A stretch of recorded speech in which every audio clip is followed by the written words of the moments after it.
Құран ілімінде, Құранның асбабы нузулында, Құранның тафсирінде Абдулла ибн Аббас радиаллаху анхудан асып кеткен ешбір сахаба жоқ.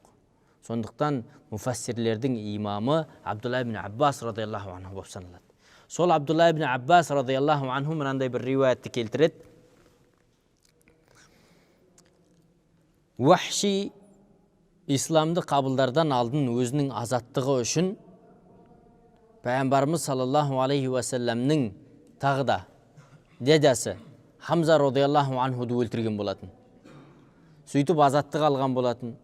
Сол Вахши Пайғамбарымыз саллаллаху алейхи уассалам Меккені алып фатх қылғаннан кейін ол уақытта Таифқа қашып кетеді.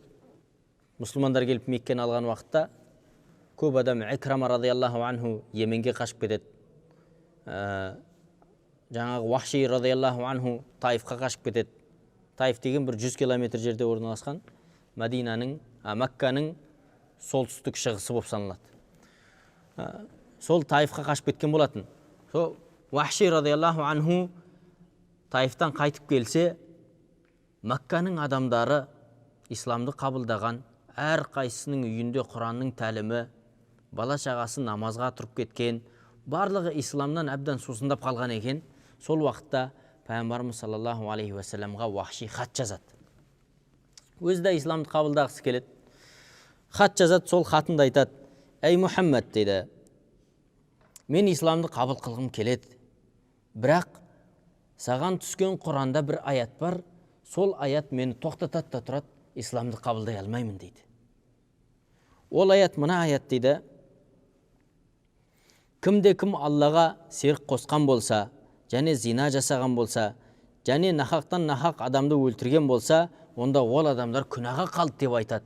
"Мен осы үш нәрсенің үшеуін де істегенмін. Адамды өлтіргенмін, зинаны да жасағанмын, Аллаға серік те қосқанмын. Күнәға қалдым ба, осы аяттың себебінен мен исламды қабылдай алмай жүрмін," дейді. Сол уақытта Пайғамбарымыз саллаллаху алейхи уассалам әрбір үмметтің ислам үшін уайым қылған Пайғамбарымыз саллаллаху алейхи уассалам Вахшиға жауап ретінде хат жазады. Сол уақытта Пайғамбарымыз саллаллаху алейхи уассалам Алланың тарапынан мынандай аятты алады да, осы аятты Вахшиға жазып жібереді. "Енді кімде-кім Аллаға тәубе қылып, иман келтірсе, және жақсы амал жасаса, онда Алла Тағала олардың жаман істерін жақсылықпенен алмастырып жібереді" деген аятты жазып жібереді. Алланың рахметін қараңыздар. Кімде-кім өткен күнінде зина да қылса, адамды да өлтірсе, Аллаға серік те қосса, бірақ бүгін келіп тәубе жасаса, иман келтірсе, шарттарын қараңыздар. Тәубе жасаса, иман келтірсе, амалы салиха, жақсылық істерін жасаса, онда Алла Тағала ол адамның өткен күнәләрін жақсылықпенен, сауаппенен алмастырып жібереді дейді. Вахши радиаллаху анху осы хадисті алады, осы аятты алады. Пайғамбарымыз саллаллаху алейхи уассаламнан хат келеді, осы аятты алады да оқиды, хатты оқиды. Содан Вахшидің еркелігі ұстайды. Исламның енді былайша айтқан уақытта жанып тұрған уақыты, өрліп тұрған уақыты, аспан ашық, уахи түсіп тұр. Пайғамбарымыз саллаллаху алейхи уассаламға тағы да хат жазады. Вахши не дейді?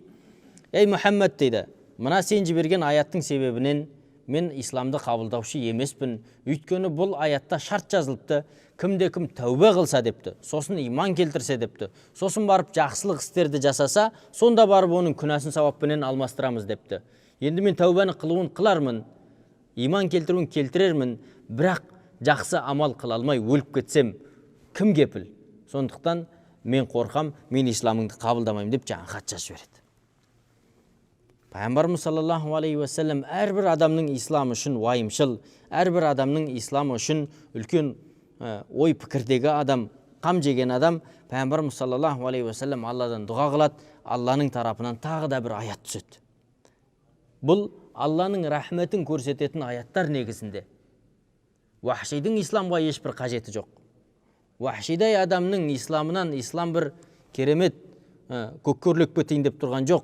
Ислам бір жете алмай тұрған шыңына жетейін деп тұрған жоқ. Бірақ Алланың алдындағы әрбір пенденің қымбат екенін көрсететін аяттар. Алланың рахметі тағы да ашылып Алланың тарапынан бір аят келеді. Ол аятта не дейді? Инналлаха ла яғфиру ай юшрака бихи ва яғфиру ма дуна залика лиман яша. Тағы бір аят келеді. Аят келгенде Алла субхана тағала тәубаны да былай қойып қояды, иманды да былай қойып қояды, жақсы амалды да былай шетке қойып қояды. Алла субхана тағала не дейді? Жақсы дейді. Ендеше мынандай аятты тыңдасын. Шынында Алла өзіне серік қосқандарды кешірмейді, одан әрғысын кімге қаласа кешіріп жібереді деген аят жүреді. Пайғамбарымыз саллаллаху алейхи ва саллям қуана Вахшиға осы аятты алады да жазып жібереді. Енді ислам қабылдап Мәдинаға келіп мұсылмандардың ортасына қосылатын шығар деп. Содан Вахши радиаллаху анху бұл хатты алады да оқыса, ішінде Алла шынында кім оған серік қосса оны кешірмейді, әрғысын кімге қаласа кешіріп жібереді деп жазған екен. Мені қалай ма қаламай ма бұған да сенімсізбін деп тағы да пайғамбарымыз саллаллаху алейхи ва саллям хат жазып жібереді. Мына аятыңнан да мен исламды қабылдай алмадым деп.